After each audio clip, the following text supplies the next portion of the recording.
What is up, everybody? Welcome to another episode of Forced Conversation. We got a group today, y'all. We got a group today. Super excited. We're here with GangsterKT as usual, but he's brought a couple of friends. KT, can you introduce the crew?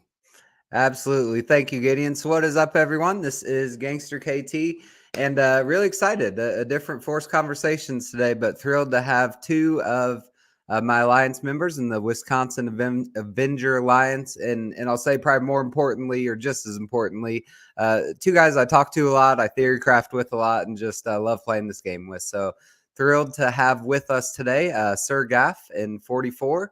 If you guys don't mind, and Sir Gaff, you can start. Just quick introduction to yourself.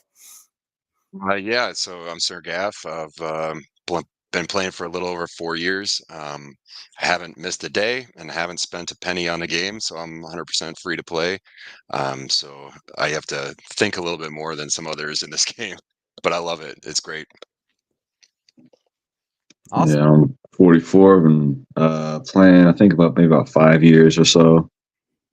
I've quit a couple of times, come back to this game, it just draws you back, but I'm not free to play. I do some light spending, but yeah, I do love this game. I love playing with these guys. So Awesome. And really appreciate you guys joining. I know it's kind of a wild ask, like, hey, you want to come be on a stream with us? But again, really excited, and Gideon, huge thank you to you for hosting this. Oh, thank you all, man. Thank you all. It was people, somebody had mentioned, hey, why don't you have some regular guys on? I'm like, man, KT's always talking about how awesome his dudes are. So maybe this is something we can do, especially approaching, I don't know, quarterly or maybe the end of the year, something like that. Just, get some regular people on, because you know, everybody, sometimes they recycle. The information comes from the same cats. They at the top of the game. They spend all the money, and everybody hears what that's like. But there's a lot of different viewpoints, a lot of different perspectives, a lot of different ways people play, and that's important. People need to hear that. People need to hear that. So thank y'all for coming on the stream. Appreciate you guys. You're welcome. Thanks for having us, though, Gideon. It's awesome. definitely glad to be here. And real quick before we start, I do have to give a highlight to Gideon's apparel there. Highlight that because that is one of the coolest shirts I've ever seen. So wanted to call that out before we get into this here. My wife made it for me, man. I can't even be mad. Normally I got the suit and tie on, but she said you got to get a little bit more casual. You got to get more casual. So she made the hoodie, and yeah, we'll see. Gonna have to start how selling those, man. You're gonna have to start selling them. Got to get to 500 subscribers. I need 500 subscribers, but then you can open a merch store. So KT, you can sell some stuff, but I can't sell nothing. All right, real quick, want to give a shout out before we get into the meat and potatoes of the episode. The Crucible contest is something that's been going on. I gotta find the picture. Boom. So this was I think who came up with this? Was it Zero Cool Gamer?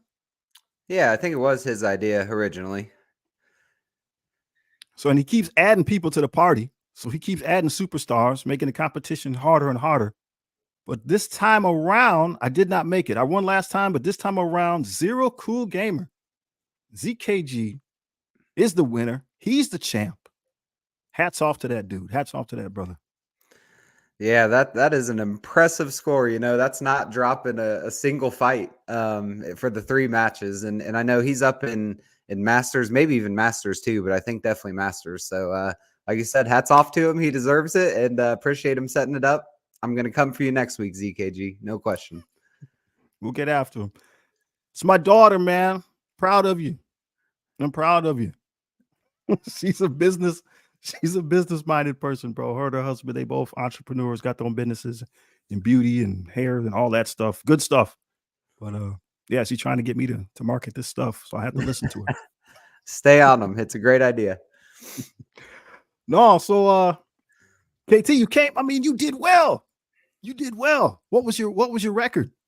Yeah, so appreciate that, Gideon. That's what's kind of funny here. I did finish 3-0, won the week, so that was good, and won every match by about 10,000 points, if not more. Each match they had a room that they couldn't clear, so I may be a little defense heavy. So we'll look into that. Might put a little more on offense, try and get that score up a little more. But still was a good week. I really want to stay in that space where I'm getting those diamond rewards. it's important to me right now. Well, I'm glad somebody's getting the diamond rewards, man. I'm just dunking on little kids right now. I got pushed way down. That's why my score is so good. That's why I won last week and I'm in 2 this week. I'm in gold. Just dunk. People aren't putting. There's no defense. It's defense from 2 years ago. Like, so until I got pushed way down because of when Skrull came in, people were running away from Skrull. Yep. So slowly climbing back up. We'll see what happens. So our first topic, and again, we can take this in any direction you cats want to go. State of the game and the road ahead. How are y'all feeling about the game, past, present, future? You guys go ahead, take it away. We'll start with Sir Gav. Yeah, so um, my take is basically I'm really happy with where the game is. I remember about a year ago, I was at a point where I was like, I don't know, it was right before unlocking Apocalypse, and I was like, maybe I'll just stick it out, get him, and then take a break or quit or something. And I wasn't really sure. But I did it like what a lot of people do, and I just started simming things, stopped trying all that hard, and just kind of did my dailies and kind of took a break, took my foot off the gas a little. But things have improved. The player voice has been awesome. The response to that has been awesome. I've actually been really excited about the new guide ahead, the preview for the next 6-8 months. So I'm looking forward to these new game modes, the new character releases. I think it's good. I'm excited for it. It's great to hear. For sure. 44, your thoughts? Yeah, man, I would have to echo those. And actually, what you were talking about with Apocalypse and thinking about leaving the game shortly after that, I left the game right before Apocalypse because I was getting tired of it. I was just like, man, it seems like everything is forcing me into one direction. I can't really theorycraft how I want to. I have to upgrade these certain tunes, maybe get Apocalypse, and just kind of stop me from playing the game how I wanted to. Since coming back, though, I feel like the game allows a little bit more freedom, more resources available. Obviously, red stars are not nearly as big a deal as they were before. Not stat boost wise, just getting them, pulling that 7. It's like it was crazy before. Now it's like, okay, another 7. But it's still fun. I think the devs have done a really good job of bringing fun back to the game. For me, since coming back, I feel like the game is fun again, and not as much of a grind towards certain tunes that maybe you don't want to invest in as much, like Scarlet Witch and stuff like that. I didn't want to put research into hers while I left, but the new game modes they have going on, I think that's going to be exciting. It's one of the things that keeps the game entertaining is a challenge and not something that you're forced to work towards, but something that you can wrap your mind around and really try and figure out. I think that's going to be exciting. Hopefully these new game modes are a challenge like that. Yeah, and I'll tell you, the new game modes, one I was most excited about was actually the 3-man team tower. Like, I don't know why, Yeah. but that 3-man team dynamic, that's going to be so different and just great for theory crafting. It's going to be a lot of fun. I'm pumped for it. I'm not surprised to hear you say that at all, KT. I mean, that's kind of your jam. I was excited for the same reason. So it's gonna be fun to be able to piece together different characters and see how they work together. Even having all 5 slots and being able to put them in different positions in the slots is going to make it a theory crafting playground. So Yeah. Definitely. And I'll say one thing I think we are feeling right now, and it's maybe like a bigger shift than I remember in the game, but the bottlenecks, the resources are changing a lot right now. And I think gold's the most obvious example. 4 months ago, like that was such a bottleneck for everything. And sure, I'd still love more, but like I find myself, I'll have 10, 20 million gold and don't really have anyone I'm like dying to level. And of course, there's always options, right? So that's one thing that I think is going to be interesting, like, is they've made characters a lot more available, gold a lot more available. It's fun now. Like, as you're getting that, as you're maxing everyone out, it's a blast. But I have found myself, like, to 44's point about the red stars before, like, I don't have those moments right now of like, oh, I got that huge, amazing drop and it just like made my week type thing. So it's interesting. Everything's getting more available. I hope it doesn't lead to like not having as much to look forward to, if that makes sense. But I agree with you guys. I think it's in a great place overall right now. I think that Red Star thing is with the introduction of diamonds is really just kind of a temporary thing. Whatever they shift into with the new promotions, I mean, they're giving away Red Stars like candy. And, it's like I used to get that excitement too, opening up a Red Star orb or whatever level it was and getting a 7 Red Star. I was pumped. Now I'm just like, okay, this is just a 44's point. But I mean, I'm opening those things like all the time.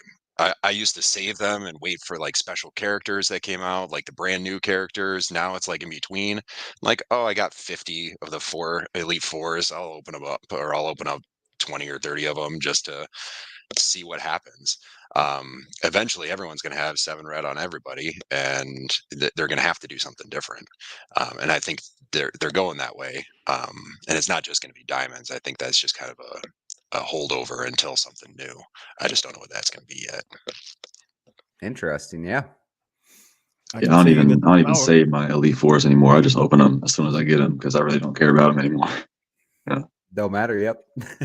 Oh man, I can tell you that the power. I mean, so I'm probably gonna get yelled at by the boss. We're doing Alliance War. I decided to hit a couple rooms before we started, and there was a room with Web Warriors, and they had a Weaver, had a Spider Weaver on there. She was gear 18, 7 red.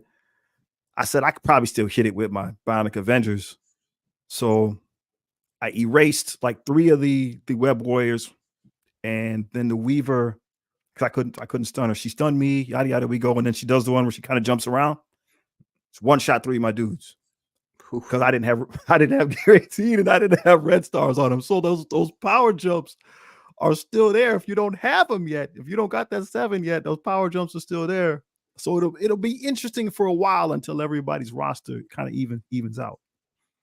Yeah, and that is still the one big like eureka moment, right? If it hasn't happened to me, but if I were to pull a 3 diamond on like a Kang or a Kestrel, I mean, that'd definitely make my week, no question. And how are you guys with diamonds right now? I know Gideon mentioned earlier he's working his way up to those, but not getting them in Crucible. Are you guys getting a diamond income, or how do you feel about that? I'm not at a level where I'm getting them anymore. I got that initial release and a bunch of those, and I got some good pulls on some good characters. But after that, I'm just stale on it. So I'm looking to try to improve where I'm at. Right now, trying to get Super Scroll so that I can move up in the ranks of other areas and start getting that. So that's kind of where I'm at. 44 is probably a bit ahead of me on that, though. No, I'm in the exact same spot, man. I'm in gold 2 or 3, something like that. I'm not getting any kind of diamonds. After the initial one, like Gash said, I got some good pulls on there. I got some really good pulls on some tunes, but yeah, no more. It's just a grind up to, I think it was Masters that you get diamonds in. Starting in Diamond 1, you get them. Okay, yeah. So you're close. I just got to get up there. Yeah, I got a ways to go. I'm in Platinum 2, so I got a couple of jumps before I start getting them. Oh, yeah, there is. I forgot there was Platinum between Gold and Diamond there. You're right. But it's different. It's like the first time I remember there being such a big motivator for a game mode, right? Like normally Crucible and War, it didn't matter that much if you won or lost. Like you had kind of different thresholds you could get to. But now I definitely want to make sure I'm winning in Crucible. And I think that's a good thing. But I do worry that's a pretty big delta, like people getting diamonds every week and those who aren't, and just if that's going to get out of hand. Yeah, and with Crucible specifically, I mean, there's always been that issue where it's kind of rubbed me the wrong way. Is every time between seasons they adjust the rankings, and so I usually drop like 800, 900 spots or something like that. I mean, I've dropped leagues before, and it just takes all the wind out of the sails. You think you're making all this progress and you're about to get to the rewards you want to get, then the new season starts and you drop back down, and it's like right back to that grind without the payoff. So I hope that they do something to fix that so that doesn't happen anymore, so that the grind can continue from one race to the next and you can start getting the payoff for it. That's a great point. No, it is an interesting perspective for sure. So this is interesting. I didn't know everybody's in the gold league. But yeah, like I think so. I guess I didn't realize initially, and that's just probably me. I wasn't paying attention. I didn't realize initially that you weren't going to get the free claims with the diamonds. Like I thought that was like a thing. Like that's just how it was. So at first I was like, oh, whatever. It doesn't matter what league you're in. Like everybody's going to get some. But I guess that's for a limited time only. And so now we're not getting them.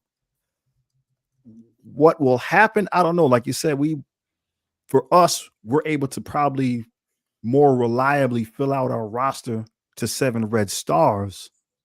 But the jump from, I don't know. I mean, you guys are better with the math. I guess I'm not 100% sure where we're going with this, but that's where the advantage we have. We'll be able to fill out our roster quicker, I'm assuming, for the 7 red without having access to the diamonds. Yep, and that's why they did it, I think, because they knew, if there was now Krakens having 3 diamonds on everyone and most people had 5 red stars like that, that's not even the same game. Whereas at least if they're, 3 diamonds versus 7 red stars, that's still quite a hill. But maybe you can see the top at least. BPG, appreciate you joining us, man. Always appreciate you joining us. So one thing I wanted to mention before we get off diamonds real quick, because I heard this on a mobile gamer video and thought it was really good advice. So right now I'm at the point where every character I want to have 7 red stars I have, and I have plenty of extra gold promos. So, I can be buying the crossbones, the characters that don't matter. But what he recommended doing was actually using 7 gold or the 7 red star orbs to get the 5 diamond credits. And then, using the 6 red star orb to actually go after new characters, knowing you'll have gold promos to take them up to 7 by the time you get those yellow stars anyways. So I thought that was really good advice and a way to maybe get a little more diamonds, especially for those who aren't getting them from Crucible. But if you need 7 red stars on good characters, I don't think it's worth doing that. That's actually a really good point. Because I've been at the kind of a crossroads of, do I spend these 7 red star orbs to get 5 diamonds, or do I save them for new characters, like especially with the the X-Men coming up, the Extreme X-Men coming up? How many red star orbs do I want on deck just in case? Versus, if I got 15 right now. If I spend these, I can get 75, and I don't know.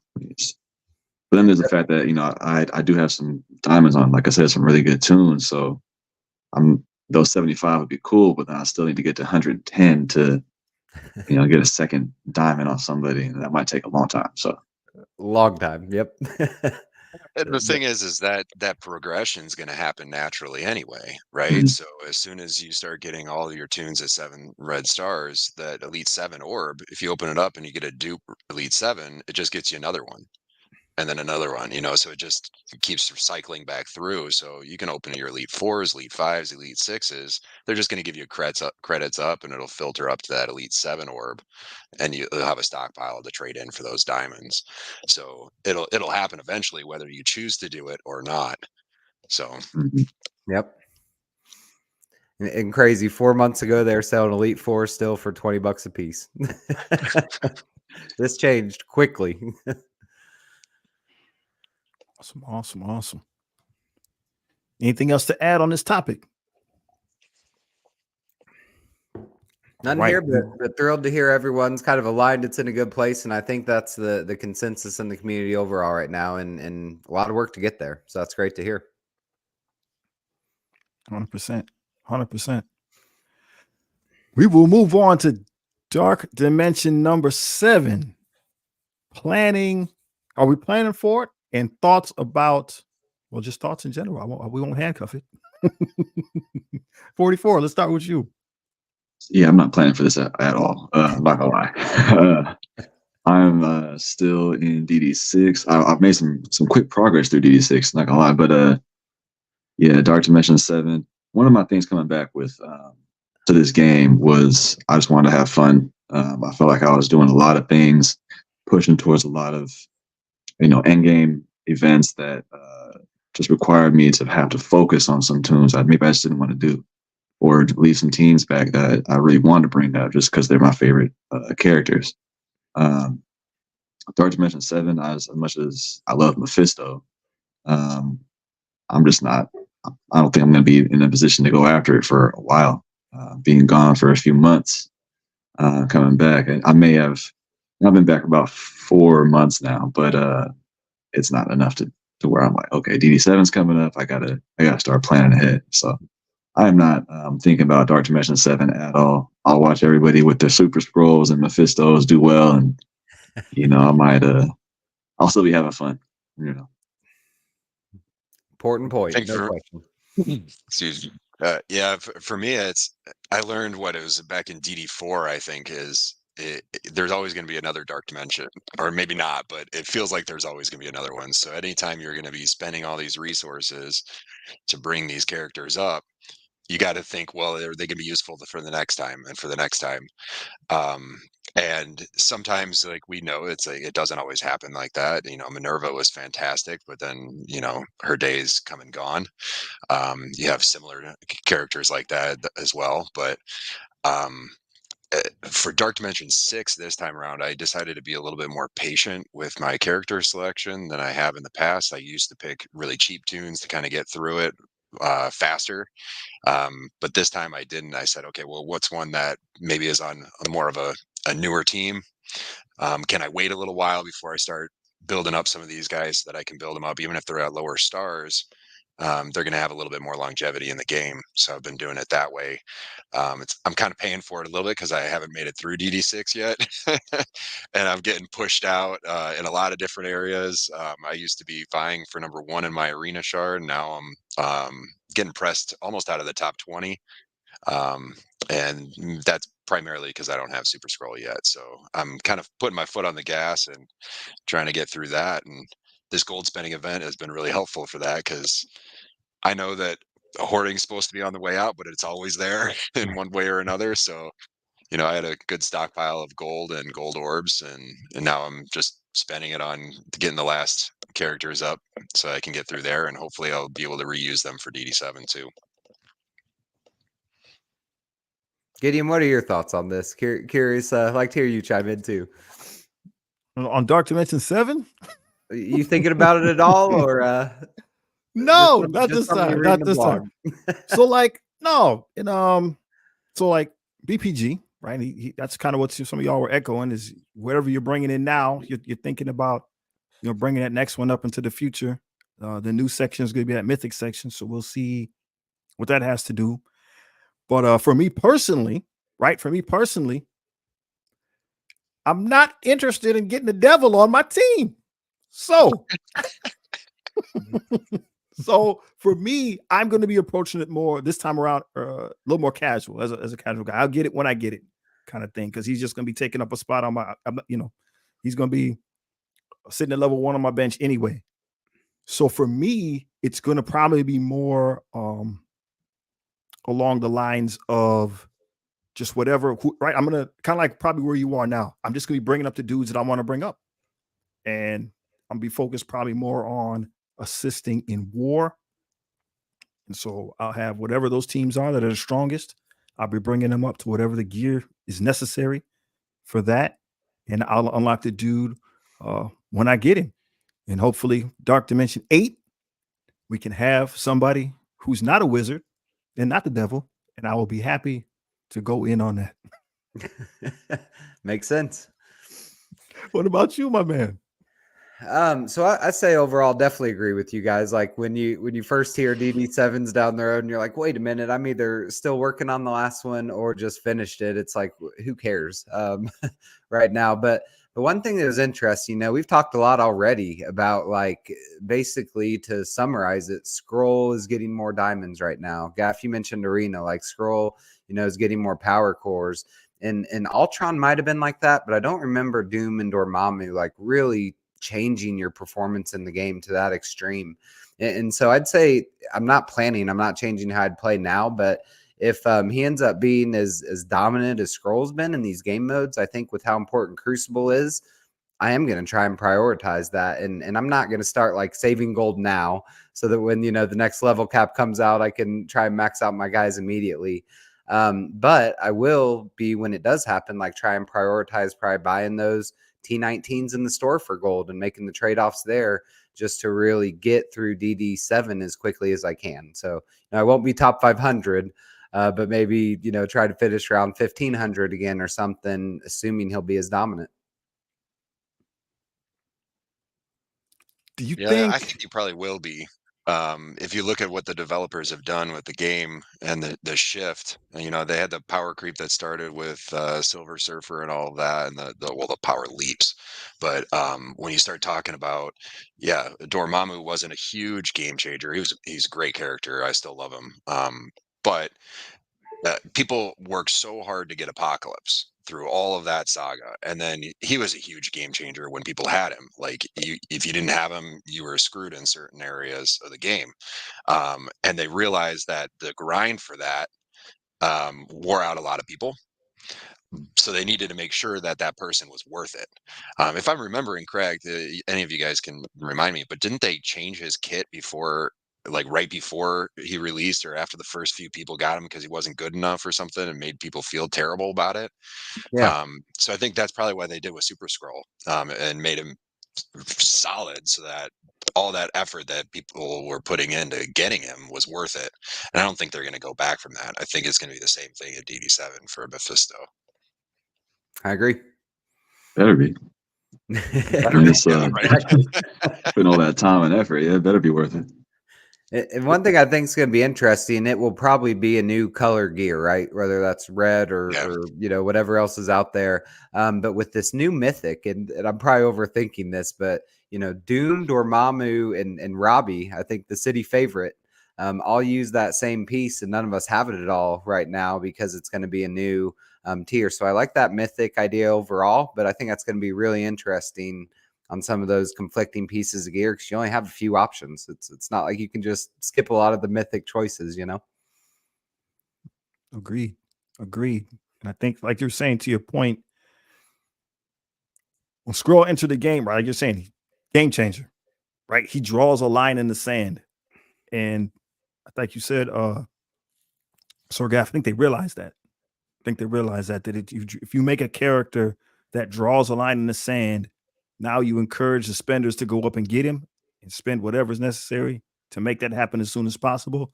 And then each chunk of the community, once they're able to get the wheel spinning, they want to do it. They want to grind. They want to go after them. They want to spend time in the game. They want to spend resources because, like you say, it's worth it. It changes your game. And so, like you say, that probably means it's always going to be a dark dimension to do. Which is good. They're a lot of fun. A lot of work, a lot of planning, but it's always one of my favorite game modes as well. So what are we saying? It's a big positive geek. He said, I agreed. Really nice. They put Gambit on the new X-Men team, meaning we haven't just upgraded him for Apocalypse and been benched. Okay. It's good to see. Yeah, I know agree. a lot of people put Gambit on their global team for DD6, just because mutant gear was pretty light, so they picked him on that, and I was considering that too. I kind of wish I would have had I known. I didn't think he was going to be a candidate for a rework though, but that was pretty cool. I was pleased to hear that. So now I might have to upgrade him for DD7. So who knows? We'll see how it turns out when it actually rolls out. Yeah, it's weird. It feels like he just came out, comparatively speaking. But yeah. Any more thoughts on Dark Dimension number 7? Nothing here. All right. Start to get to a little bit more of the controversial topics. Coming back to the game, can an individual catch up? 44, I understand that this is kind of experience that you have. Can you please share with us your thoughts? Yeah, so like I said in the introduction, I'm a bit of a light spender, so I will say some of the things that they had offer-wise coming back to the game were kind of nice. They had full teams that were 3-star unlocks for like $50, $40-$50, something like that. I think it was Rebirth, the characters that aren't in the game currently, that weren't in the game currently, like Captain America. Rebirth was there. The Masters of Evil team, Invaders, stuff like this, stuff that you could, if you're a light spender, you could purchase and get a little head start getting back up. but then just the economy of the game in general, it's a much better place for catching up than it was before. I just feel like, KT mentioned this before, where you accumulate gold a lot faster than you did before, and with the red stars and gear in general. One thing that I do purchase are the battle passes, and I feel like those have really helped catapult me back up to being somewhere competitive. And um, obviously not being free to play, I can't speak on a free to play experience on how it is coming back to the game after 8 months. I would imagine it's a slower than it is for me now because I've spent money to help me catch up. But I just feel like with the things they're offering, and even battle passes being free to play options, they still are offering Iron Man Infinity War right now. So you can get some of his shards, and they had some of these newer tunes in there that whether you're paying for the battle pass or you're doing it free to play, you at least get some shards and some rewards towards upgrading some of the newer tunes and being a little more competitive when you're coming back to the game than you were before. So I think it's in a good spot. I think the economy is really good. I think the availability of these tunes are really good. Also, the speed at which they're putting tunes into farmable nodes or raid stores, and I think that's really nice too. Um, and the inclusion of, speaking of red stars, the incursion campaign. I've been able to farm that, and I've pulled a lot of sevens on like Kang and Vol and stuff like that. I've been able to pull those 7 red stars on them.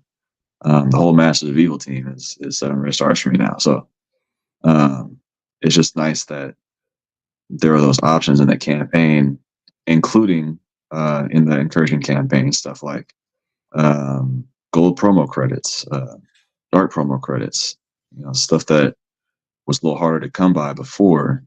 So if you're coming back to the game, there's a spot you can farm to get those things every day. Even if the energy kind of refreshes kind of slowly, but um, you know, it is. I will say this though too. Unless you buy the battle passes and you get those 500 power cores to begin with in the first spot, there seems like there's more places to spend power cores where it's like, okay, now do I need to save these power cores to refresh campaign energy more? Because now I have to spend power cores to get more incursion campaign energy. There's these events that now come out with their own campaigns. They all have their own campaign energy, which do refresh. I think you get 120 like 2 times a day if you spend it. If you spend it all, you get it 2 times a day, so you can farm 2 nodes. But do you want to spend 50 power cores to refresh that energy? It seems like the power core availability is still a little lacking to me, but I think it's all about choosing where you want to spend them and how you want to spend them. But overall, I think catching up is way easier than it ever has been before. Yeah, I think for free to play players coming back, I think they've made changes, like you were saying. A lot of those making characters farmable earlier would be a huge difference. I think that one of the big challenges for that type of player coming back after a break would be to get into an alliance that's good enough to get some of the alliance-based rewards. Because when you're missing certain characters, specifically like raid characters, so if you didn't have you know, I don't know, whichever race characters, but if you were missing a team that was basically required for that raid, I mean, you're not going to be able to get into an alliance that's going to get you those rewards from that level. I mean, I have a friend in real life that plays this game, and he's stuck in an alliance that is not at his level. He kind of carries the load there, and he wants to move up into more incursion rates, but he just can't. The alliance isn't ready. But he feels bad. He doesn't want to jump ship, and that kind of goes into alliance drama and stuff too. But if a free-to-play player were to come back after taking a break, they'd be missing those characters. They just couldn't do it.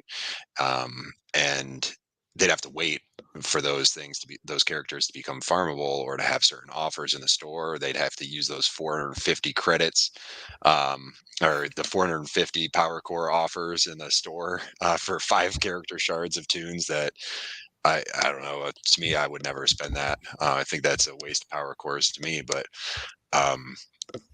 yeah, it'd be much harder. But a lot of those offers that you were talking about, 44, those things are great to help get people back in. Or those, they're like those really, I don't know what those things are called. Those catch-up ones that are like the banner offers that always pop up. I just find them annoying because I don't buy those offers. But I know that there's like catch-up offers that specifically come out.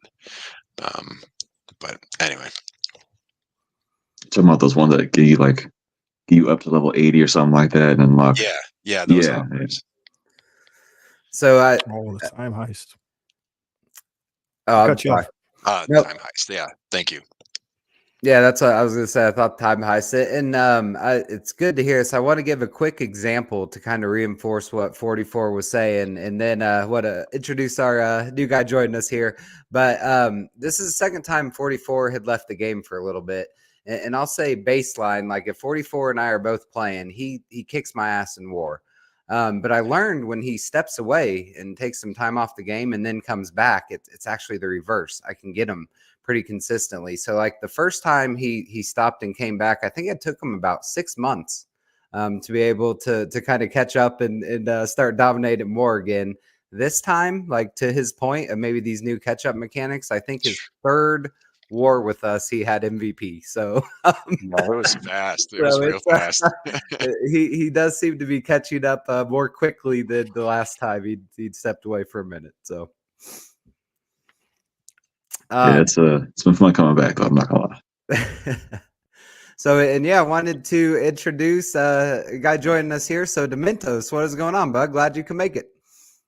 Hey guys, sorry about being late. I messed up the time zones. Sorry about that. Yeah, I thought it was gonna start in 22 minutes. Hope I didn't miss a lot. I called 44 speaking about the time heists, I think, but I have no idea what you guys talked about previously. So sorry. No No worries. worries, man. Happy to have you here. Welcome, man. Thank you. 100%. Oh, we're just talking about people come back to the game. Can they catch up? I mean, I got a lot to say about that, but we don't want to go all day. We don't want to go all day. But from the free to play side, so I just got through a calendar year with a baby account, just checking that out. And I'm about to start another one here. I actually started it, but we'll see how it goes. But when I started, like Black Panther, the new Wakandans were just coming out, and then I think I want to say, can't think of the team. Agent Venom is on Rebirth, right? Okay. So I want to say Rebirth came out after that.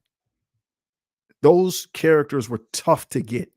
I didn't get Agent Venom because that was really weird. His release method was not free to play friendly at all. But after that, the young account was able to do everything that the main account was, not necessarily hit all the milestones, but it was able to get all the monthly items. It was able to get all the, the stuff that goes along with that, flush with gold orbs. So getting anything up to, or not gold, well, yeah, gold orbs and gold or orange gear orbs. So pushing up to gear tier 15, 16 wasn't really an issue, especially the second half of the year. It was like, yeah, it was training materials were the limiting factor. I had everything else with every character that came out. So it looks like the setup is there. You know what I'm saying? The setup is there for people to come in and do things and get better, not catch up in a sense of you shouldn't be able to start the game and overtake somebody, but you can start the game and at least get up into sort of where other people are doing kind of what whoever the main body of the player base is doing, if that makes sense.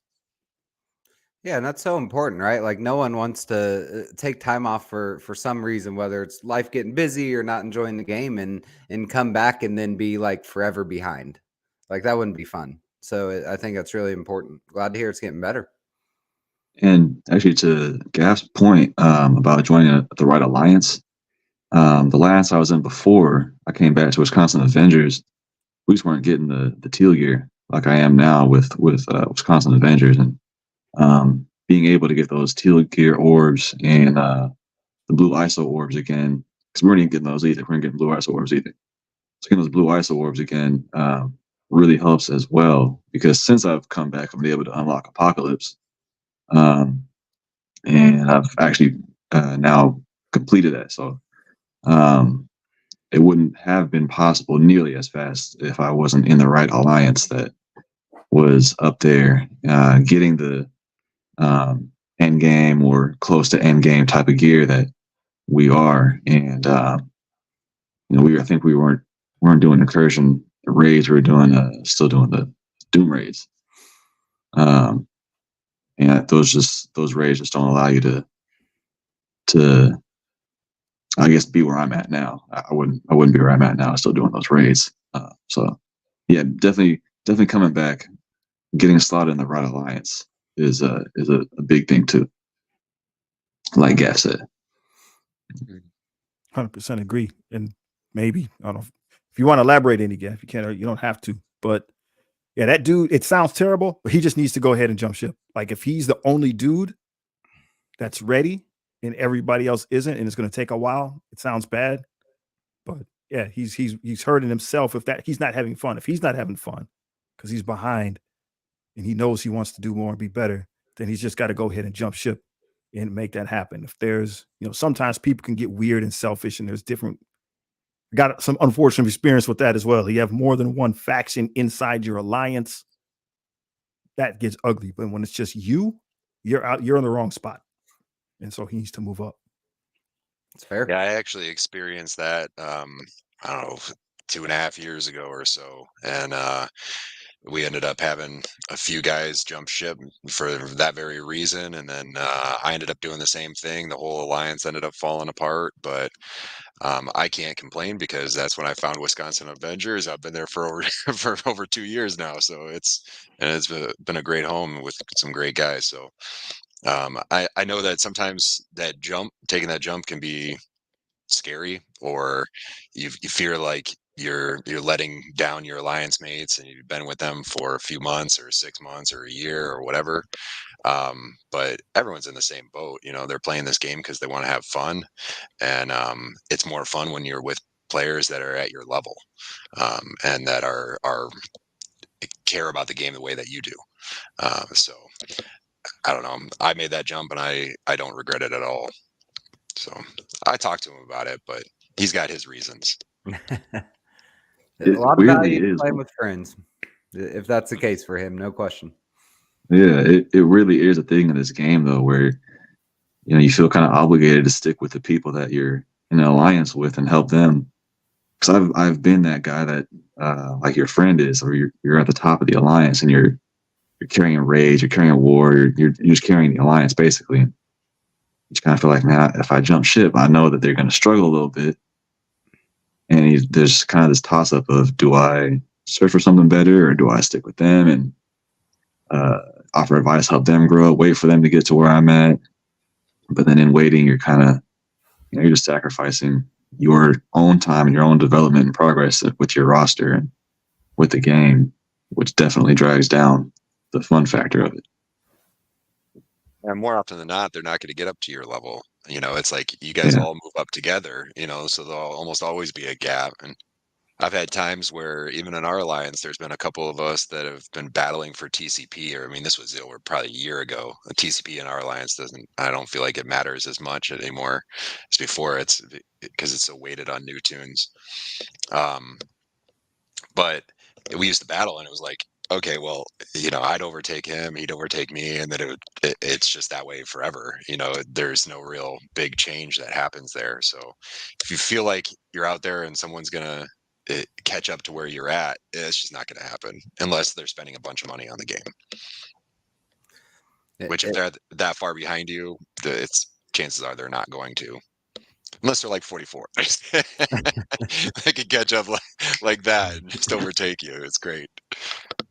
Hey, I'll say, speaking of big TCPs maybe not mattering as much, Dementos, not to put you on the spot here, but I know you're around 33 million TCP, and I think you just finished I fifth actually, in the Black Cat trial. yeah, I So was 33 crazy. around the time. Sorry, I guess my connection might be dropping a bit. I was 33 around that time, but now I'm almost 36. I spent over 90 million gold during this event. So Nice. Oh, dang. yeah, I got 3 mil up. I am a spender though. I do spend, so that's a bit different. But I totally agree with everything you guys said. Finding the right balance is really great. I no longer play with the Wisconsin Avengers. I was part of the team, I think 3-4 months ago. KT, if you can remind me. Yeah. When I left, I think it was around that time. I just got an opportunity to join a higher rating alliance, which was important for my development at the time. That's why I jumped ship, as you guys spoke. And that really helped me. I think I unlocked Scroll 77 days after I started.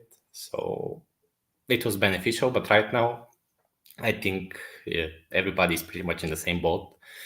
Even if you're doing 2.1 or 2.0 of the incursion, you're doing pretty much the same what the top alliances are doing. So the difference is gonna happen when we get the new orb, the red one, I believe. That's when there's gonna be that difference between the alliances again, and when I guess higher TCP is going to matter again.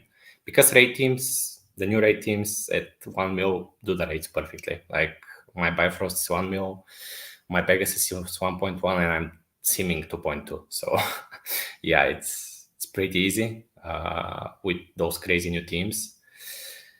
But yeah, TCP doesn't really matter in my opinion as a spender and as a mid-maxer. I don't feel like TCP matters a lot.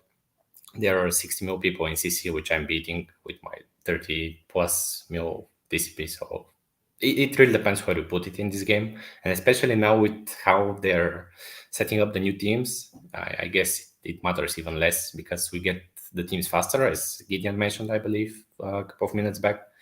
We get the teams faster and they can get unlocked easier. So yeah. It's very true. I think another thing with these new tunes. No, please.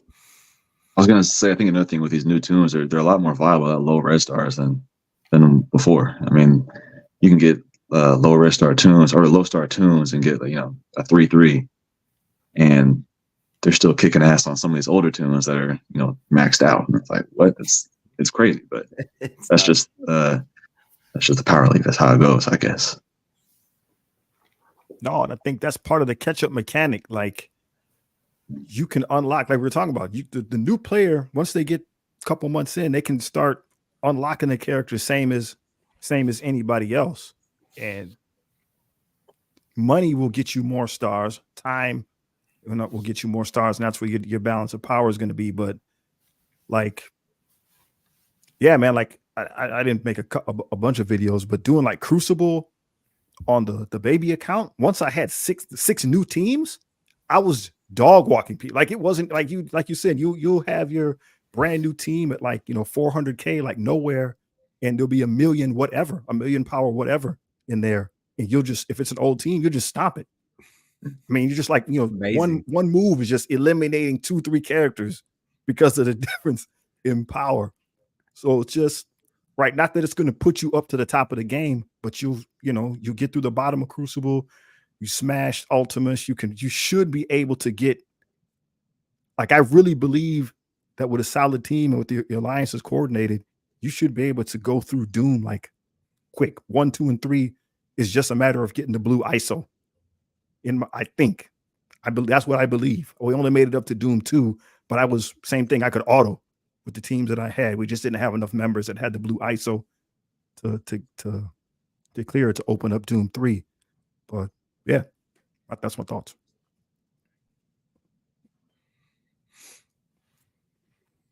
Dementos, we need to hear about you, brother. Everybody else got to introduce himself in the beginning. But you're here now. Tell us about yourself. Yeah, okay, sure thing.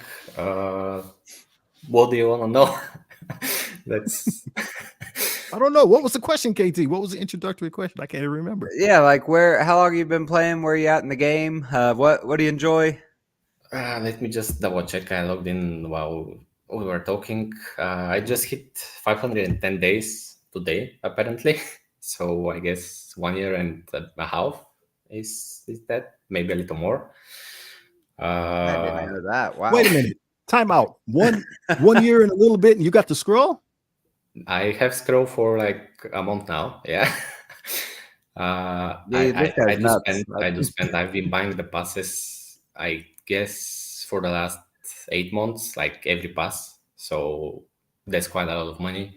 Also, some $5 offers, the ones that we get for events, those that push me for the extra milestones, those I've been buying as well. Now I'm doing it right now with the Apocalypse one, the pop-up offer that is $5. I'm getting all of those, and I'm still not in the top 1K for it, so it's a bit crazy there. But usually you get the reward that's higher than the 1%. That's what I've been aiming for as a low to mid spender. I've been playing this type of games for the better part of 10 years now, so I do have some experience in this type of game. Marvel Strike Force is a bit different. It's a bit better in my opinion, at least mechanically, than what I'm used to, because I'm used to stuff that you that you don't really have so much control over. Here I have all the stats as well. Like if I go into MSFGG, I can make up strategies with the percentages, with the speed bars. It's a bit better, but there are some stuff that are missing, at least in my opinion. I can't think of it right now, but there were some statistics of the tools that were missing that we don't have posted.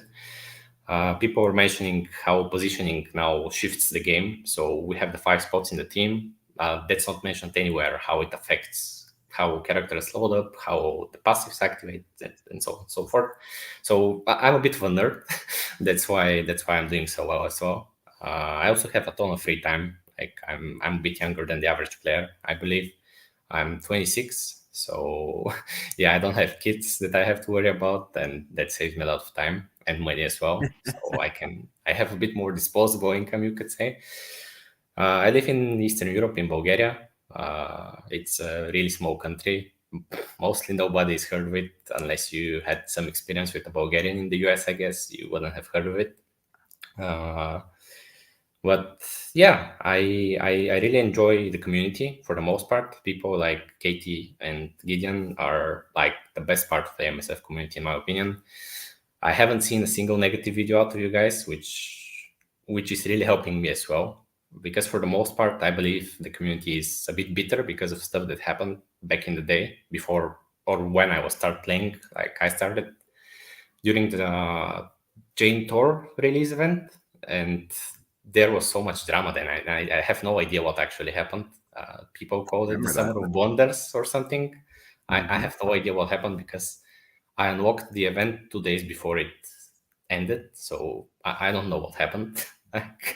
I don't know what they messed up so badly. But yeah, there have been some big issues with Scoplay.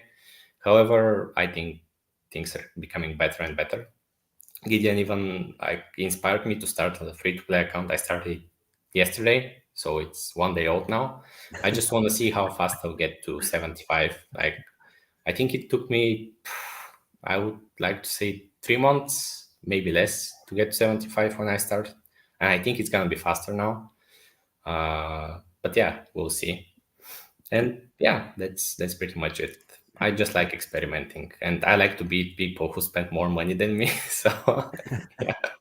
Right there with you, Demetos. It's Yeah. fun. We'll maybe have to see if we can get in the same alliance. It's Mrs. Gideon down there, y'all. It's Mrs. Gideon.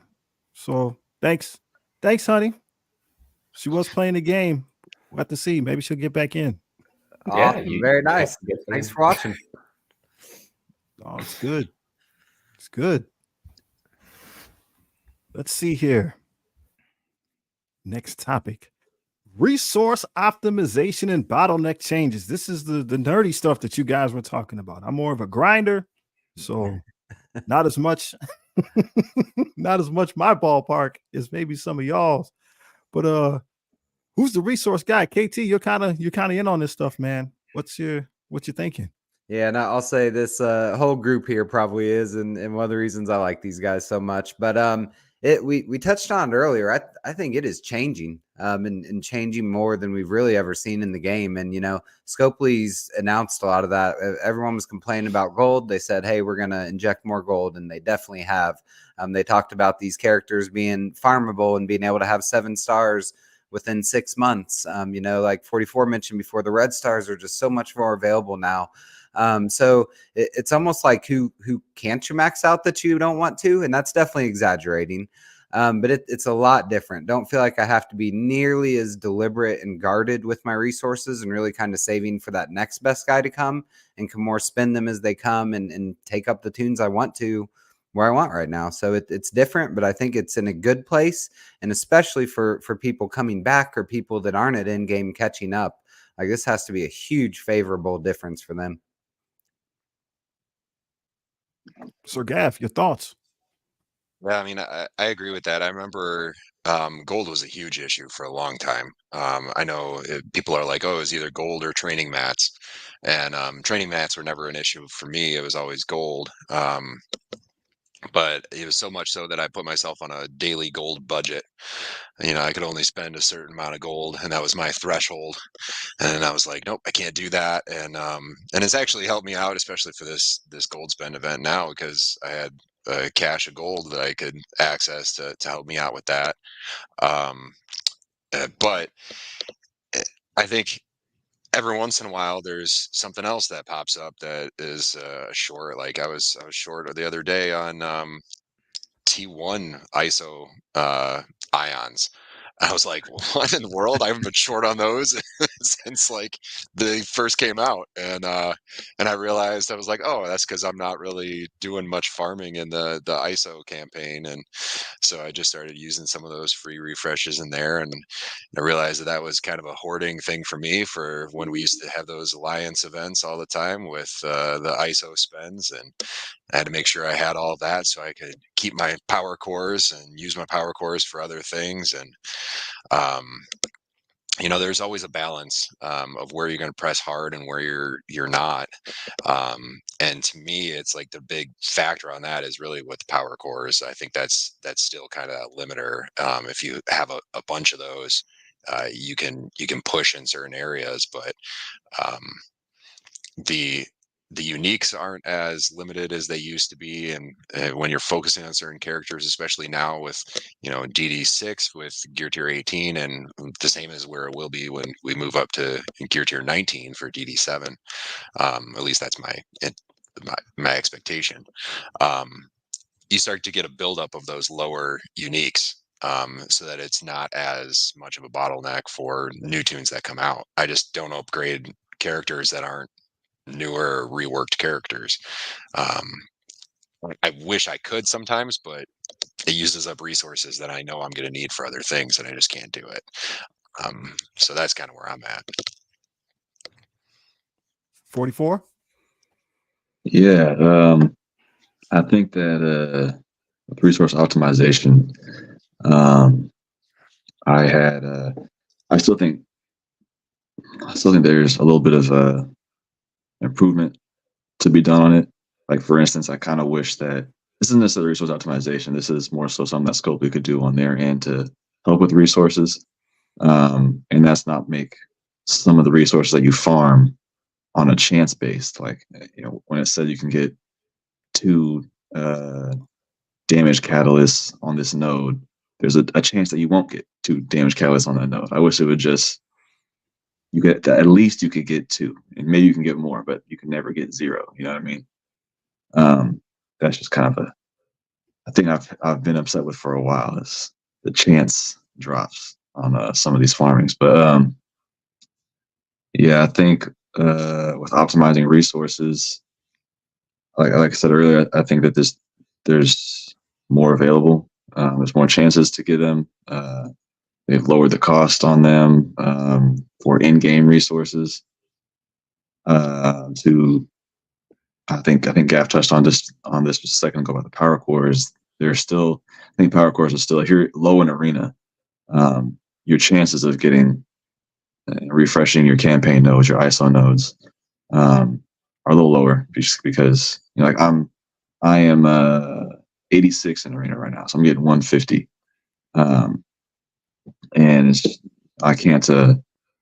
Sometimes I can't refresh everything that I want to refresh and get the energy that I want to get, but I also had a bottleneck when I came back, especially on green ISOs, and that was frustrated me so much because I was like, this, we're on blue ISOs now, and blue ISOs are, I think, available in an abundance almost. But I feel like green ISOs kind of aren't.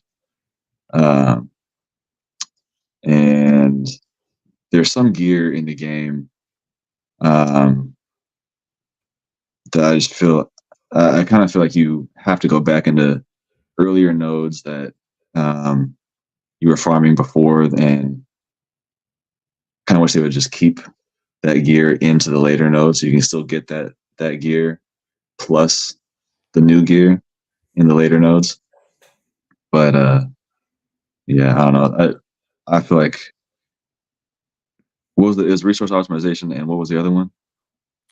Let me take a peek. Resource optimization and bottleneck changes. Bottleneck changes. Yeah, I don't think gold is a bottleneck anymore. To an extent, sometimes you can run out of gold, especially with gold spending events like this. But gold is coming out like crazy to me now, from where it was before when I had left the game.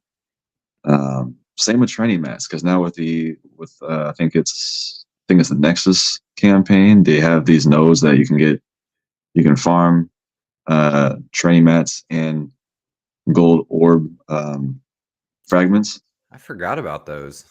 Yeah. They got hundreds and 50s on different nodes. I think there's like 4 of them now.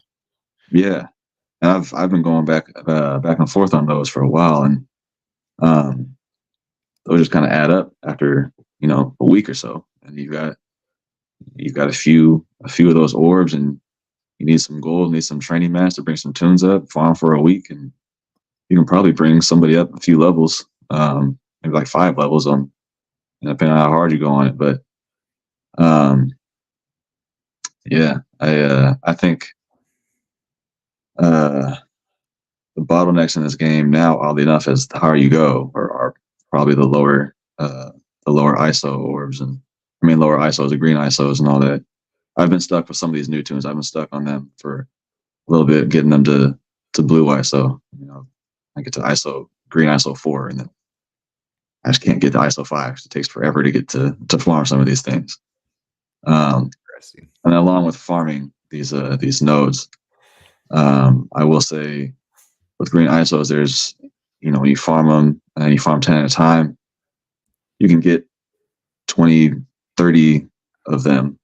But then some of these blue ones, I'll farm 10 at a time, and then I'll get 1 or I'll get 2. And I'm like, geez, it takes forever. But I guess it kind of balances out, because with the raids now, you get some blue ISO orbs and 7 at a time. So at least with the raids we're doing, we get 7 at a time. So it kind of balances out a little bit. I feel like they're doing a pretty good job with bottlenecking these days. I don't feel like there's too many bottlenecks. Whereas before, I feel like there was gold, there was training, there was ISOs, there was whatever it was. There's multiple at the same time, and now I feel like there's not too many. Agreed. We're gonna get to your question, hon. We're gonna get to it, but we gotta finish going through the panel. These gentlemen got some good stuff to say, but we're gonna get to that question. Dementos, did you have a comment on the resource optimization and the bottleneck changes? Definitely. Growing up my account, the biggest issue was actually the green ISO for me. Getting like those 60, 70 core tunes to blue ISO was insanely hard. Like it was harder than getting up to 85, 90, 95, because currently they improved the green ISO drops, but it used to be 1 per node, like 1 per 12 energy, and it was chance based again, as 44 said. Right now I feel like the chance is like 95%, so I'm still actually farming green ISO crystals, like, because whenever a new toon comes up, I just don't have the green ISO to get him to blue. Like I've had multiple toons at 95 J18 green ISO 4, like for the last 3 months. That's my biggest bottleneck, I would say. But if I was more like interested in farming it, it would have been better. Like if I had set a better farming pattern instead of spending my ISO energy on blue crystals and just farming green, I probably would have had it better. But at least right now, with how they improved the quick rumble rewards, like one of the quick rumbles gives ISO crystals and green and blue ice orbs and whatnot. The rewards used to be much smaller in those. They improved those as well. Like old timers definitely don't see that change, because you people, like, I think GKT had like 12 million green ISO currency and Yep. multiple millions of blue. For me, that was never the case. I had the most of 2 million green ISO currency, and I've been buying everything from those shops, like on every refresh for the last year at least. Like I've been buying all the crystals every time, and it's still not enough at times. So I would say this is the hardest bottleneck for newish players or returning players. I think 44 was the one who had dropped the game and returned, if I'm not mistaken. So that's probably why he's also facing the same issues as me at times. Because if you stop the farm and you suddenly return, you have more to do than the people who have been doing it for the last like 2 months, 3 months, for however long you stopped, and you're just behind. But it's getting better, and I totally feel like it's getting better. The gold was really hard. Like Gaff, I've been limiting myself to 1 mil gold at a time for the first 6 months to a year when I was playing. And the only times I did something different was when I unlocked like Dorm. I leveled up Dorm to max, I believe, because I really liked him. Same with Scroll right now. Usually, if a great toon is unlocked for me, I would max him out if he's gonna change things. But otherwise, I would level them slowly, like 5-10 levels at a time, and just wait. Like there's no hurry right now. I guess Lizard, if I would have unlocked him, because he's so strong in Cosmic Crucible with Sinister 6 on defense, I would probably max him out. But I'm not gonna core for him. I'm not gonna buy him. So I'm not spending these resources on him. I'm just gonna tank some CC rankings, and I'm fine with that. I just don't want to spend so much money on around the holidays on the game. So I guess it is what it is. I'll drop back to Diamond 2, sorry. In terms of resource optimization, I think everything that GKT has been mentioning is what I've been doing, but he's provided so much details in his videos that I don't think I can say anything extra on the matter. Like, I'll send you that $20 later. Thanks, man. No, it's pure Life-changing facts. advice. Like those are, like, I believe, at least the best strategies that you can use for the most part. We'll see how the Crimson, Red, whatever they're gonna call it, gear is gonna shift things, because if they keep the same pattern, the same things are probably gonna apply to a bit smaller extent, because it's probably gonna be it's gonna cost more, I guess. But we'll see what they do. Like I have no idea what they're gonna do. So until we see the release way of the Crimson gear, we wouldn't know. But currently, everything feels so much better. Like since that player voice movement started, I think Scopely either had some pressure put on them, or there was a shift when management changed, and everything feels like so much better. I don't know what happened, which of the two caused it. Maybe both of them are the reason. But as a player, I feel like I'm getting my money's worth and my time's worth. So I don't know if that applies Interesting to comment. people. Sorry? Sorry to interrupt you, Dementos. I've never heard anyone like mention that comment with the game, and that's very important. That was interesting to hear. Getting your time and money's worth. Yeah, absolutely. No, and I think you're 100% correct as far as whatever happened with their business model. I think it was both. Like you said, I think you're 100% correct, because it seems, from my perspective, like a lot of us are saying, there is the bottlenecks for the most part don't seem to be there. The bottleneck is power. The bottleneck is power. And why wouldn't you want it to be that way? Like that, to me, that seems like the perfect game model. You want everybody to start, ready, set, go. And the cats who are stronger, who are better runners, whatever that means, they're going to pull ahead, and people are competitive. You're going to try to keep with that pace if you're not restricted. If you have a bunch of these artificial restrictions, then that makes people, like I said, frustrated, and people aren't having fun. But if it's not necessarily free for all, there's rules to the game. But like if that's not what's slowing you down, then people are more inclined to just keep going. Like into here, like this is a weird thing. If you haven't gotten involved on the player's voice, I'm always encouraging you to do that. I haven't heard that about the green ISO. Agreed. So if people are having blocks at green ISO, please mention that. Just for the simple fact that sometimes we gotta like, I don't want to say it the wrong way, but like there's people you gotta like push down and tell them to shut their mouth. Like there's a reason why on this raid, one of the rewards is these lower, like purple stuff, because you need that to always be coming into your account so you don't ever run out.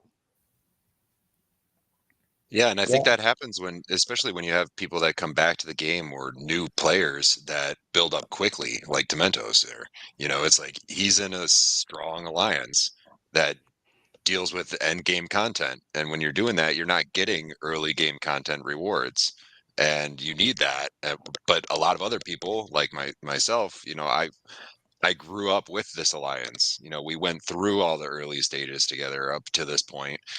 And so I have an abundance. I mean, I have like 30 mil of those green ISO ions. So it's like there's no shortage there.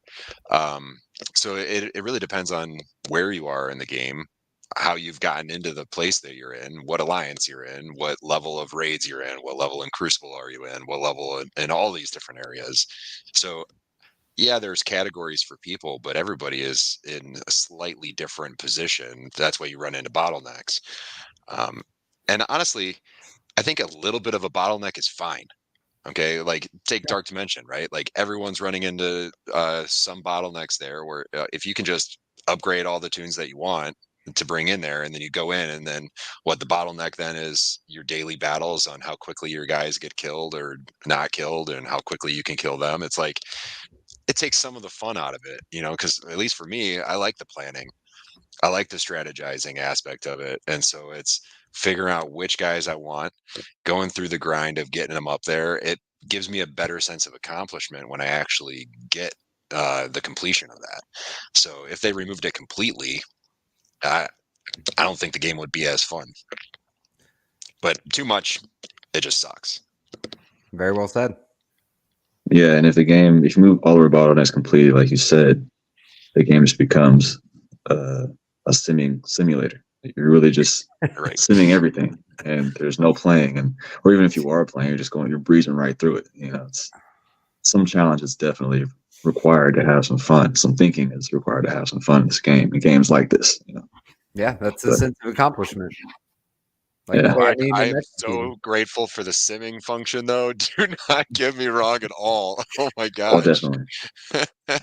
Remember the old days when you actually had to blitz manually? Like they had no blitz sim at all? Like that was terrible. Huge time suck. So, hey, maybe we can answer the comment.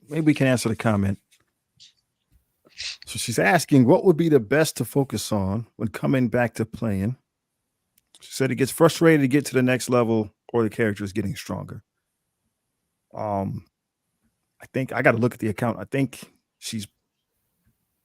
don't think the account's level 60.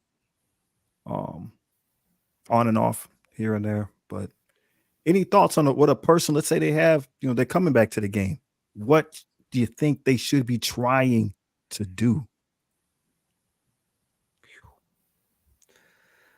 It's hard. A lot's changed. I'd say I think one thing, trying to stay focused forward, and I've never stepped away from the game, played since launch, so don't really have a great gauge here, but maybe not trying to feel like you have to go back and catch up on all the teams from last year, and that'd be tough. And there are still uses for those, but really, with the power creep we were talking about earlier in the video, really just staying focused on those newer teams. And if you enjoy it, then, down the road, you'll have that backlog of teams and that will come back. I would Yeah. think it's a lot of the daily stuff, so like arena raids. Those are teams where or characters that you can build up that you can get good resources to help you build up everything else later. I mean, arena is getting you all those power cores that you can use to open up orbs to help you catch up with some other characters or get some of the newer ones unlocked, or can help you with node refreshes. Um, and then raids, I mean, raids are so important for what alliance you're in. And we've talked, multiple times about how good it is to be in the right alliance. So that's kind of where I would say is go for the daily grind ones.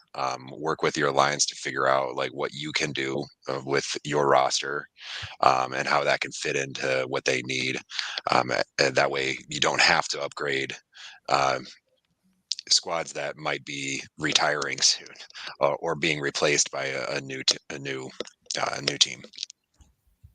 And piggybacking off of what you're saying, Gav, with raids, and also what KT was saying with the newer tunes, with these newer raid tunes that are able to do these higher raids, some of them being farmable now, focusing on those and getting them ready for even the levels of raids that may be lower.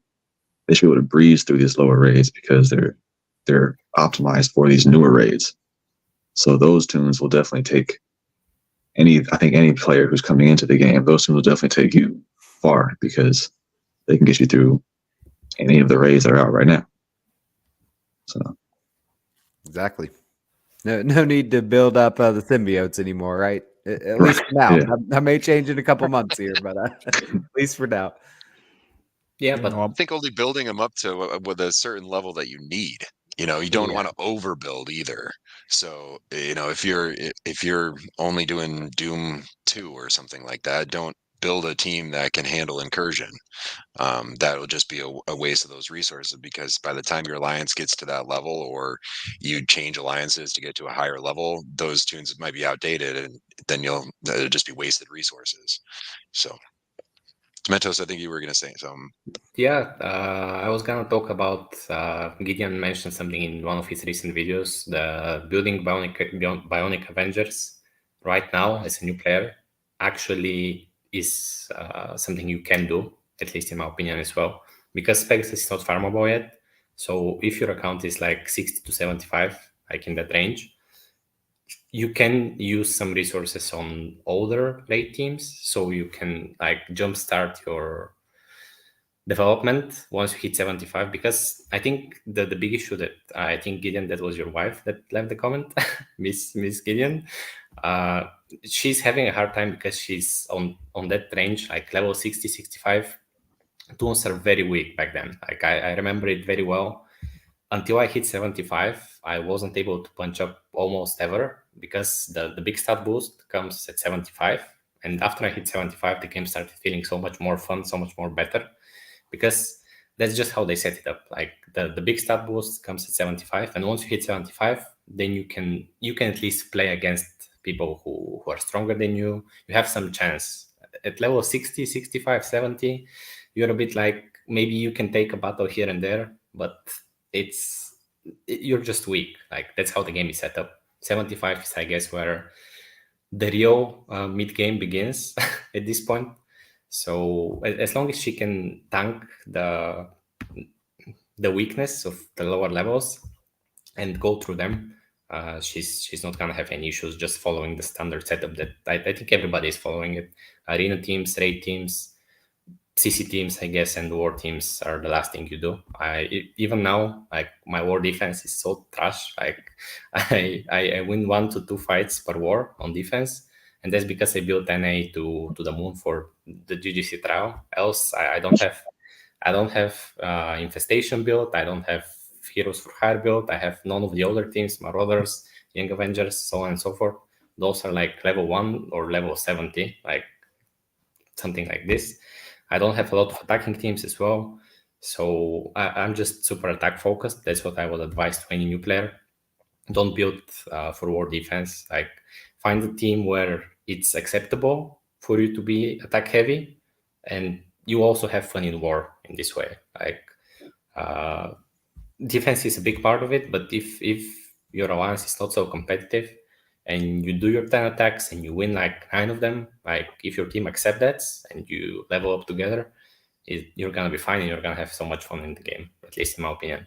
Like, doing the same raids with them, prepare for the raids, do as much as you can in war, and yeah, as long as you have fun with the team, it's gonna be fun for you as well, at least in my opinion. One bottleneck that trying to bring out a lot from the new player thing is like blue gear. Like, you get stopped. Like, so I'll get unlock a character on the main account. I'll just take my slider, slide it all the way up level, 85, whatever. With the new account, I can slide it up, but then the gear stops as soon as we hit blue. And then I have to farm blue gear. And it doesn't drop. Like, I need hundreds of it, and it drops in, like we were talking about, in ones and in twos. In the store now, they give you those stacks of 20, which is nice, but it takes days on the blue gear for the new, because you just don't have the stash at the beginning. So I wonder if that's something that can be addressed. I know the training materials is a thing. Maybe that's not something that they can really change, but having to keep stop for days at a time just to farm the blue, like that's not cool for the new player. They did address it in a scopely manner. Like, they put an offer in the store for $2, which is 150 orbs, I believe, blue and purple ones, but it's just $2. But the green gear, they actually unblocked entirely. We get like 20 pieces per basic or premium orb, but for the blue one, we still get 1. I don't know why. So I guess they're gonna change it soon.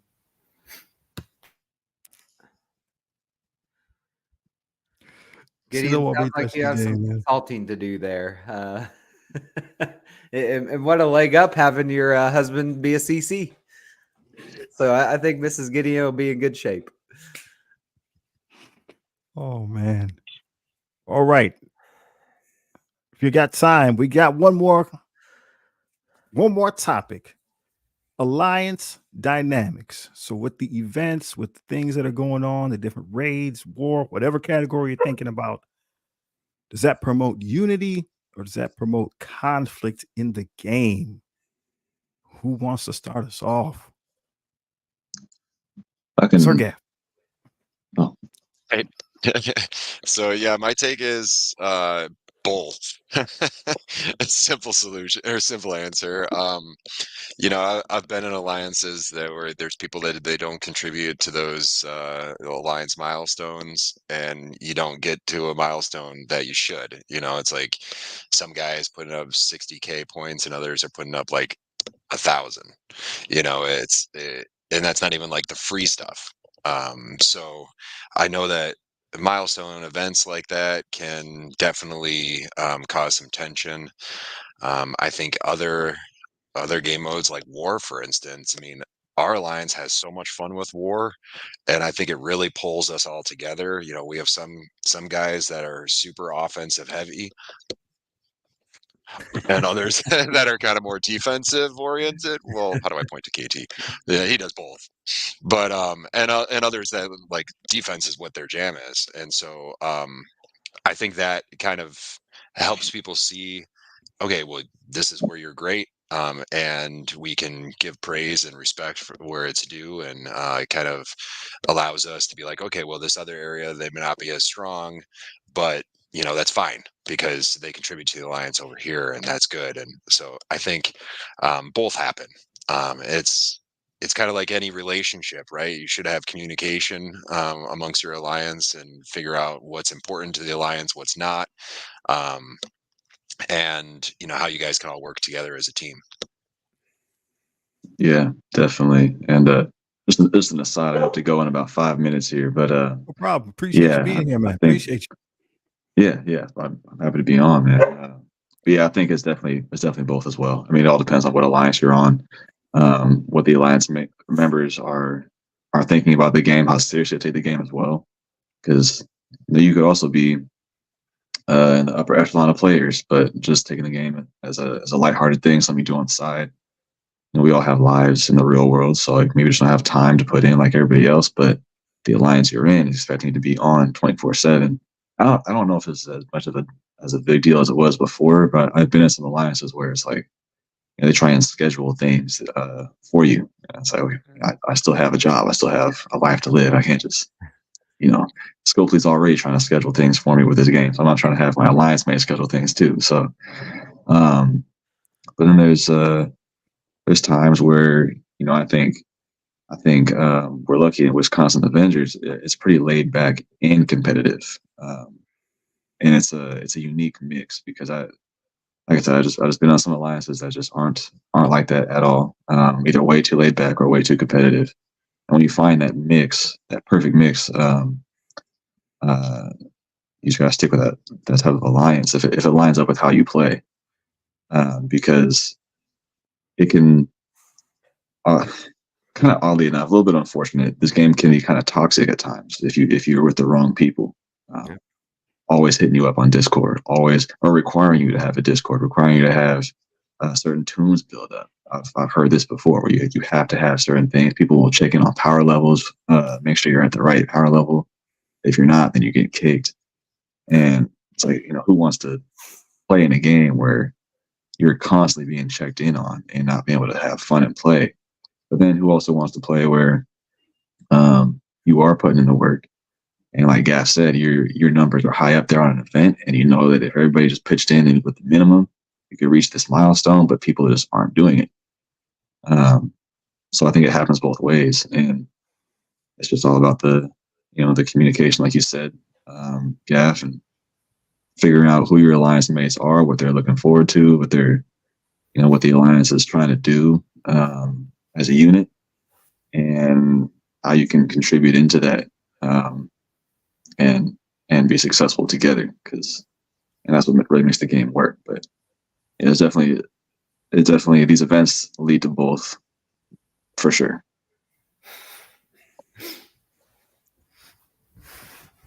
Yeah, I completely agree with what both you guys just said, and don't have a ton more to offer. But hear that feedback, did want to give a shout out to our alliance leader Mike, because I think that's a lot of the answer to that question probably depends on your alliance leader, and how they manage that, how strict they're being, and I've always appreciated the atmosphere he lets us have fun in. I think finds a good balance there. For sure. I have to hop off here though. I gotta go. I get an appointment. Yeah, No Have a good problem. one, Good to see 44. you, man. Thanks for doing that. 44. Appreciate you Great coming talking through, to y'all. man. I hope I can be back at some point, but it's great talking to y'all. You too. Good to see you, Definitely. man. Appreciate All you. right, take care. Do you have anything to add on that, Dementos? Yeah, I don't think I have too much to add on. I've actually been captaining in the Legion alliance that I'm in right now. Not in Legion, but in one of their alliances, of course. I've been captaining for I think 2 months now, maybe 3. It happened a bit after I joined because I don't stop speaking in the Discord, and people like saw that and said you're gonna do some stuff here, and I was like, okay. But yeah, leadership is I think the most important part. With the WA, this was the most balanced alliance that I have been in terms of both competitiveness and being laid back. I can 100% attest to that. Just the game life balance, like I'm gonna use a working term here for the game, is just something that it's so hard to find, and I feel like some alliances have found it, Wisconsin Avengers being one of them. The one I mean is we're not even hardcore, but I still do follow some schedules, like I do my attacks as soon as possible or stuff like this. Back in the WA, I didn't do that at all. People were totally fine as long as I put my due in. It didn't matter when or how. With the current setup in war, it doesn't really matter a lot, but we like to, in my current alliance, we like to get ahead by beating off those rooms which give global buffs and so on and so forth. People believe that this makes some change. In my opinion, it doesn't, but I'm not a war heavy player, so I just listen to them. Like I just do attacks and that's it. In terms of conflict or unity, it also depends on the players you have in the team, not just the leadership. If you have like-minded people, it's hard to have 24 like-minded people, that's for sure. But if I'm gonna call them slackers for the lack of a better word, don't slack as much as they would if they were in a slacking alliance, then it's okay. Like as long as they put up like 70-80% instead of like 20-30, the team is gonna grow anyway. Like there are always gonna be people who do more, people who spend more time, more money, more resources, whatever on the game. So as long as you balance it out, I believe it's totally fine. We haven't moved alliance members, maybe one person actually back when I became a captain. So I feel like the higher powered alliances are being pretty stable right now, unless somebody quits. Like if somebody quits the game, you can't stop them. Like it's real life versus a game. Well, real life is always gonna take precedence, so you just let them go, and that's fine. But other than that, I don't feel like there are so many slackers in the high to end game alliances, which helps a lot, I believe. Like if you grow with your team, as Gav44 and KT were saying, you're gonna have so much of a better time. I've been alliance hopping since I started because of growing fast, and that's caused a lot of issues for me. I felt so bad. Like even when I hopped off the Wisconsin Avengers, I felt so bad about it because the team is great, the guys are great, but you feel like you're limiting yourself a bit, and you just have to jump ship. I think somebody mentioned that. I don't remember who back when I joined, but it still feels so bad. But that's just me, I guess. I felt like I'm gonna cause some conflict every time I left an alliance, which is, I don't know if it's just me specific or other people feel that as well. But I think that can cause a lot more issues than a solid 24-man team that sticks together. Like somebody jumping ship can cause so many issues, in my opinion.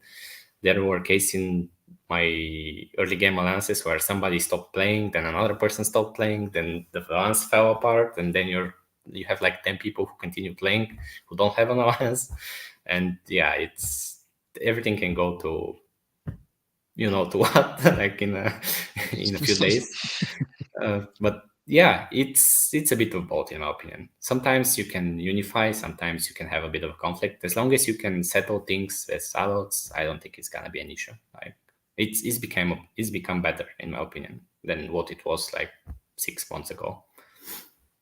Good. Except the CC events, like those are so bad. But yeah, Especially when it makes you use Wakandans that aren't even like I was taking losses, in Crucible to help the alliance. That's not fun. Yeah, But you did it.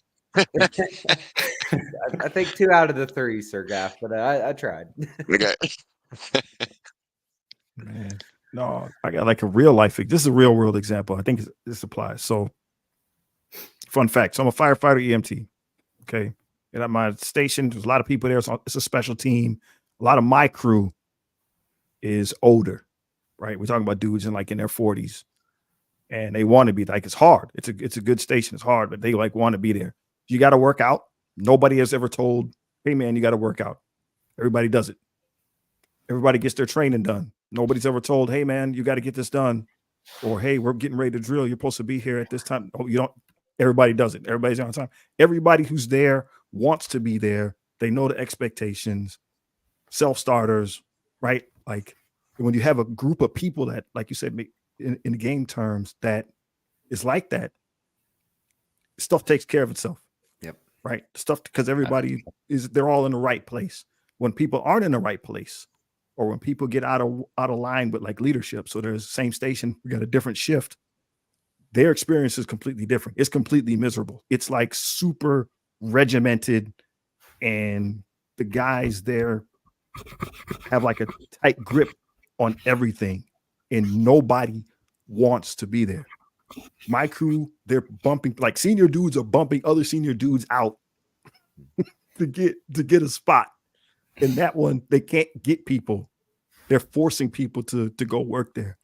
So again, in game terms, if your alliance, if everybody is on the same page, whatever that means as far as being a hardcore casual, whatever, when everybody's wants to do it the same way, I think it just flows and takes care of itself. When somebody's in the wrong spot, they want it to be casual, but it's hardcore, or vice versa, then that's where the problems start to develop. And it's okay. It's okay to make a change. It's okay to go to a different alliance. If you want more, it's okay. Like what you're saying with Dementos, if you've seen, this person leaves and all of a sudden the alliance falls apart, that's because half them dudes didn't want to play. They're playing because somebody else is playing. Exactly. They're all just holding on for no reason, wishing that someone would quit. But that's a great analogy there, Gideon. And I think a few examples throughout this whole conversation we've had where, the importance of being in the right alliance. And it's never like hard feelings. I mean, I've never talked to Dementos since he left our alliance. But besides that, no hard feelings or anything like that. Just kidding. We still talk all the time. And that's what's great. Like, you got to be at the right place. It's important. Yeah, I mean, that goes back to what we were talking about before, where that fear of leaving your alliance. You don't want to leave these guys out in the cold, or if sometimes it's a fear of where you might be going. You don't know if you're going to something better or something worse. But I think most of the time you got to let that go, right? If you're playing the game a certain way and the ones you're playing the game with aren't playing it the same way as you are, that's just going to cause you to get frustrated and not enjoy the game as much. So go find a different alliance that might play it more similarly that you did. I was alliance hopping, not a ton. I think I was in 3 or 4 different alliances. Yeah, I think 4 different alliances before I found this one. And once I found this one, it was like everything lined up with the way that I play the game. And it was a bonus that all the guys that were there, they're good dudes. And so we chat a lot more in Discord than before, in the group chats or private chats or whatever. And when you find that right spot where it lines up with your game and your personality style, then it just makes the game so much more enjoyable. And I look back and be like, the thoughts about moving alliances before, I'm just like, man, I'm glad I did. And I wish I probably I didn't need to worry about it as much as I needed to before. Even if you're leaving some good dudes, and they're not going to hold a grudge if you just want to go see some other stuff. Like Dementos, I don't hold anything against you. I mean, you were respectful when you left. So if you do it that way, it's all good. Absolutely. At the end of the day, it's just a game. So we're here to have some fun. We're here to have some fun. A game we all put a ton of time into, but a game. True that. Man, so that probably brings us to the end, man. We had 90 minutes. We had 90 minutes. Woo! It's a good one. It was. Glad you guys could make it, man. This has been great. Awesome hearing different perspectives, viewpoints. You guys sound like you got a good thing going over there at Wisconsin Avengers. I think we do. And just again, wanted to thank you guys, for Gideon, Demento, Sir Gaff, and 44 as well. Like, to be honest, you guys are a lot of the reason I have so much fun in this game. Like, the game's great, but it's the interactions with the people, getting to, ask Gaff a quick question about a war attack before I go in and do it, and getting some theory advice. Like, that's the stuff I love, and that just like takes playing a game to the next level for me. So appreciate that long term, but really appreciate you guys joining us on here today too. Yeah, thanks for inviting us. Appreciate that. It's been fun. Absolutely. Definitely. Sorry for joining late. I messed up, but hope it wasn't an issue. All good, man. Glad to have you. And want to give a huge shout out to the Gideon family for joining today as well. That was fun. And we'll keep an eye out when we can buy that merch there, bud. Sure. Yeah, thank y'all. Thank y'all for coming through, seeing what the old man is doing, trying new things. Grown man learning how to use tech. So it's a good thing to do. Agreed. Anything that you guys want to add before we close? Good here, bud. Well, I'm sure you guys know, but where can we find GangsterKT if we want to get some of those life-changing advice videos? has not been too much there recently, that's for sure. I've been pretty busy in real life, but you guys can find my videos on YouTube at GangsterKT. No, your videos are always good, man. Like they you come out because they're authentic. You know, they're when you speak, brother, people listen. When you I speak, brother, appreciate that. I people appreciate listen. that. And thank you, Mrs. Gideon. Well, hey, we'll go ahead and sign it off. You guys be cool. Try to enjoy the rest of the day. Winter's coming. Yes, sir. So enjoy your friends and your family. Peace. All right. Yeah. Thanks, everyone. Okay. Have a great time Bye, in the guys. holidays, guys.